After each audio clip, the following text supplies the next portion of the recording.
સુરતમાં એસટી બસની અડફેટે બીબીએની વિદ્યાર્થીનીનું મોત થયું છે। લસકાણા શ્યામધામ મંદિર પાસે અકસ્માત સર્જાયો। એસટી બસ અડફેટે લેતા એક્ટિવા સવાર વિદ્યાર્થીનીનું મોત થયું છે। લસકાણા શ્યામધામ મંદિર પાસે એક અકસ્માત સર્જાયો હતો, જ્યાં આ ઘટનાના સીસીટીવી ફૂટેજ પણ જોઈ શકો છો કે કેવી રીતે આ ગમખ્વાર અકસ્માત થયો, જેમાં એક વિદ્યાર્થીનીનું મોત થયું છે। વિદ્યાર્થીનીનું હોસ્પિટલમાં ટૂંકી સારવાર બાદ મોત નીપજ્યું છે, જેનું નામ સ્વાતિ સોલંકી છે। પરિવારમાં શોકનો માહોલ છે અને અકસ્માત બાદ બસ ચાલક ઘટના સ્થળેથી ફરાર થઈ ગયો હોય તેવા ઘટનાના સીસીટીવી પણ કેમેરામાં કેદ થયા છે।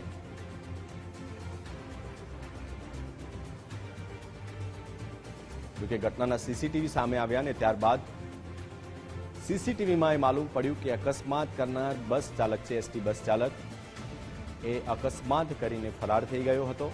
બીબીએની આ વિદ્યાર્થીની હતી। ઘટના સુરતના લસકાણા શ્યામધામ મંદિર પાસેની છે, જ્યાં અકસ્માત થયો, જેમાં વિદ્યાર્થીનીનું મોત થયું છે।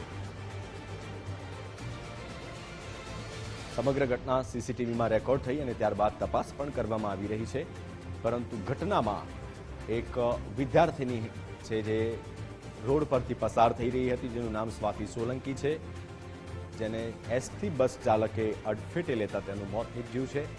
પરંતુ અકસ્માત કરીને એસટી બસ ચાલક ત્યાંથી ફરાર થઈ ગયો હતો। મારા સહયોગી રાકેશ મારી સાથે ફોન લાઈન પર છે। રાકેશ, શું વધારે કંઈ માહિતી મળી રહી છે? બસ ચાલક કોણ હતો, એની કોઈ ઓળખ થઈ છે કે કેમ?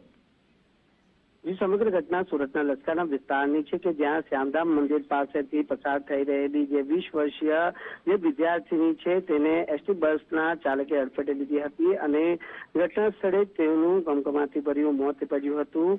જે મૃતક દીકરી છે રત્ન કલાકારની પુત્રી હોવાનું હાલ સામે આવ્યું છે, જેનું નામ સ્વાતિ સોલંકી હોવાનું પોલીસ તપાસ દરમિયાન સામે આવ્યું છે। જોકે સીસીટીવી ફૂટેજની અંદર આ સમગ્ર ઘટના કેદ થતાની સાથે જ પોલીસે તાત્કાલિક ધોરણે આ મામલે તપાસ હાથ ધરી હતી। મહત્વની બાબત બની એ સામે આવી છે કે એસટી બસને અડફેટે મોતને ભેટેલી જે વિદ્યાર્થીની છે તે બીબીએ ના વર્ષ છે અભ્યાસ કરી રહી હતી।